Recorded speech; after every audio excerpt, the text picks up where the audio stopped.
That down. Let's talk about this, shall we? The Acolyte's on. Yes. Yep, it's there. It's a show. It's a thing. It's a real thing. Other than Shogun, the announcement of the Acolyte was the single most exciting thing to me coming out of that now legendary Disney Investor Day call presentation, where tons of stuff got announced, like Fantastic Four, and that the X-Men were coming. The most exciting thing to me was Shogun, and that ended up being one of the best shows in years. It's fabulous. But the Acolyte, and I was so stoked about the Acolyte. Then I found out that the showrunner from a show I like very much, Russian Doll, was going to be running it. Very excited. Then they started announcing cast. Very excited. And then the trailers started coming. And I'm like, wait a minute. These trailers aren't so good. And then another trailer came, and I'm like, yep, still not looking very good. Not to mention Star Wars' TV record, notwithstanding the brilliance of Andor and the first couple of seasons of Mandalorian. We've had a Mandalorian season 3 that was disappointing. We had a Book of Boba Fett, which was absolute piles of burning garbage. We had the Obi-Wan series, which was, to be nice, disappointing. Ahsoka wasn't very good. Mandalorian season 3 was a massive step down from the other thing. So it's been a very questionable track record. But came out first 2 episodes, and I watched it, and I was like, okay, all right. There's some good things here that you could build on and have potential, but there's also a lot of red flags that make me worried. Let's see where this goes. So I was kind of on the fence after the first 2 episodes, a little bit on the fence. Some potential, but some big red flags. Then episode 3 came out. And while I vehemently disagree with the illogical complaints that people have about episode 3, we don't like the choreography of the witches. I mean, who cares? They shouldn't be able to force create a baby. Well, they never said they used the Force to create a baby. And even if they did, that's already a part of Star Wars lore. That can be done. So I had no problem with that. But it was just fundamentally a bad episode. I'm not talking about these little I'm talking about basic storytelling principles. It was amateur. It was horribly done. And it was not good at all. It was just a bad episode of television.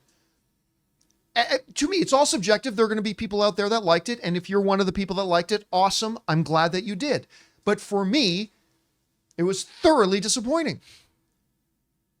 And last night, and I said, I think episode 4 might be it, man. Episode 4 might be the one that really determines if this thing's going to kind of take advantage of and capitalize on the promising aspects and correct those fundamental mistakes.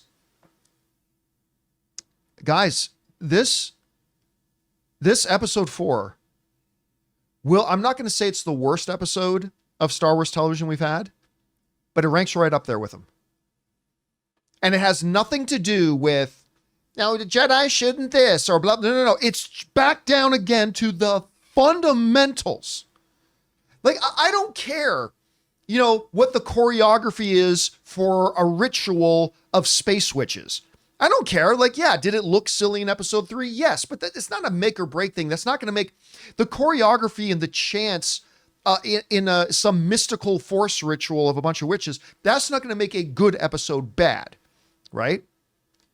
My stuff comes where I get real problems is when movies or TV shows don't follow their own inherent constructs of logic.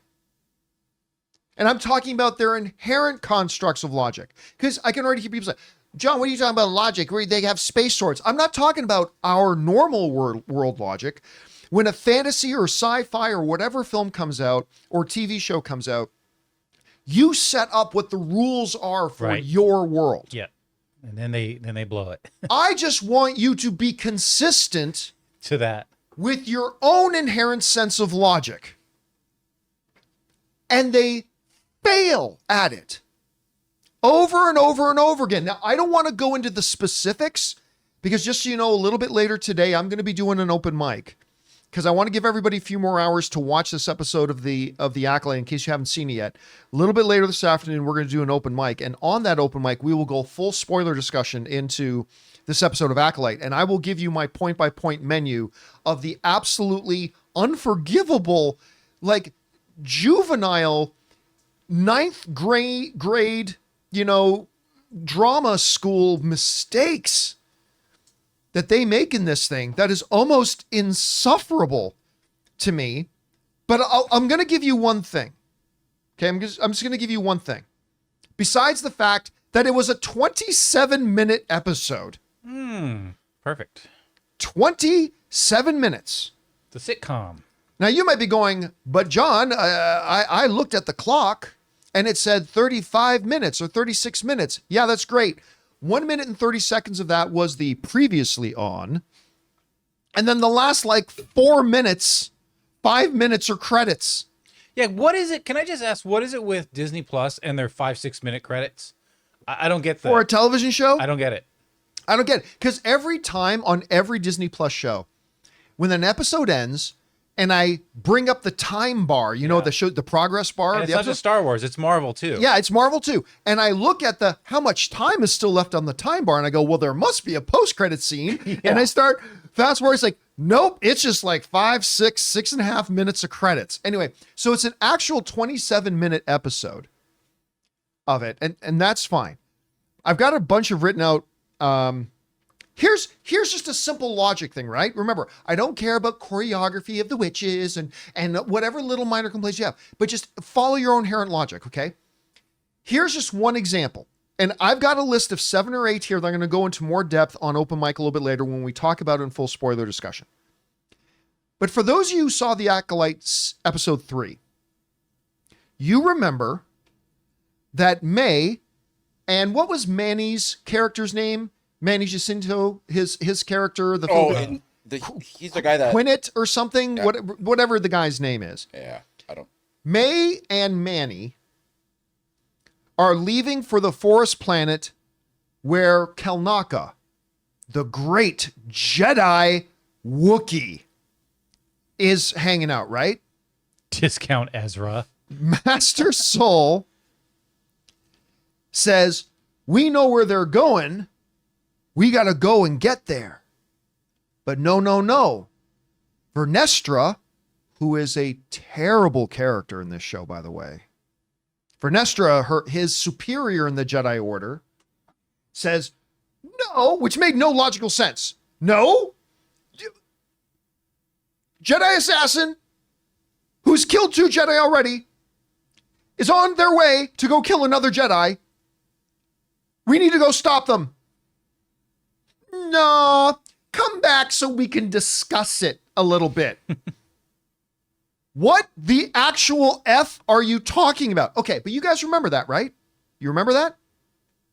She's on her way to go kill Kelnaka, but poor Soul and his ragtag of little Jedi friends, they got to go all the way back to Coruscant, have a big council meeting about it, try to decide what to do, and then leave for the forest planet. Guys, we want to thank the sponsor of today's video, Liquid IV. It seems like summer's just designed to make us thirsty, whether it's camping, hiking, playing sports, and staying hydrated is the key to making the most of every moment. Because summer requires extraordinary hydration that's built for everyday dehydrating moments. Liquid IV hydrates me with benefits like electrolytes, essential vitamins, and clinically tested nutrients. With 3 times the electrolytes of the leading sports drink, plus 8 vitamins and nutrients in a single stick, it's clearly why Liquid IV is the #1 powdered hydration brand in America.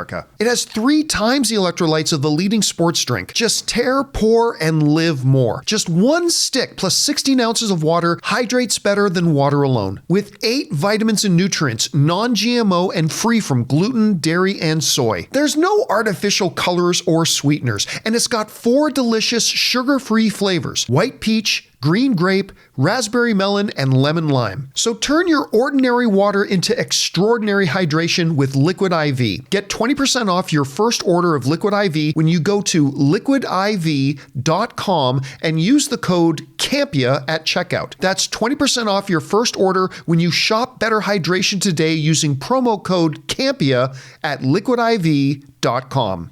They don't got FaceTime? They can just, can you zoom me into this meeting maybe? Nah, you should be here. They're going to kill a Jedi. I'm sure everything will be fine. Okay, but you remember that. May left to go directly to that planet. Meanwhile, Sol has to go all the way back to Coruscant, have some big kind of council meeting, figure out what to do, and then maybe go. And yet, they show up on the planet 5 minutes after May. It's just these little things of story logic, your own logic, that just makes no sense. And listen, that is just a tiny little thing. I've got 7 or other 8 major logic breaks that made no sense whatsoever to the own inherent story that they pretend that they're telling. And it's becoming unwatchable. Mm-hmm. I got one positive. Okay. Tor gifted 10 memberships. Thank you, Tor. Tor. Thank you, Tor. I'm just Tor the Jedi Knight. I have nothing for The you. Jedi Master. Yeah. Coming in and doing that. It's just, and again, these are primary level introduction to storytelling 101 mistakes. I don't give a shit about all these. I don't want my Jedi to do this.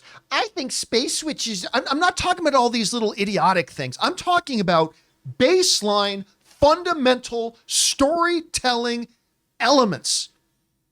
The fundamentals that they just, I just cannot believe this is the same person who made Russian Doll. Because Russian Doll, for any of you who hasn't watched it, they just started advertising season 2. Russian Doll is great. It's really good. And I just don't know what they're doing. Anyway, we will go into more details on this a little bit later. Again, later this afternoon, we're going to do an open mic. We're going to go break down in detail the Acolyte and why this is... It's not as bad as Book of Boba Fett yet, but it's well on its way. It's on its way. And we're going to break it down and talk about it and things that are giving me some real concern. Anyway, guys, question is for you. Did you have a chance to see The Acolyte episode 4? If so, what did you think? Maybe you enjoyed it. And listen, I'm not trying to yuck on anybody's yum. If you watched it and enjoyed it, I'm actually jealous of you because I wish I could enjoy it. And I celebrate that you enjoyed it. And if you liked it, that's awesome. But for me, it's just an absolutely egregious disappointment to me right now. And we'll talk about it a little bit more this afternoon. Anyway, whatever you guys think, jump down into the conversation below and let us know your thoughts. Hey guys, thanks so much for watching this video. Make sure you like the video, leave a comment, and subscribe to our channel. And don't forget, we have a daily podcast called the John Campea Show podcast, available on Apple Podcasts, Spotify, or your favorite podcasting app of choice. Go and subscribe to it today so it'll be there when you need it.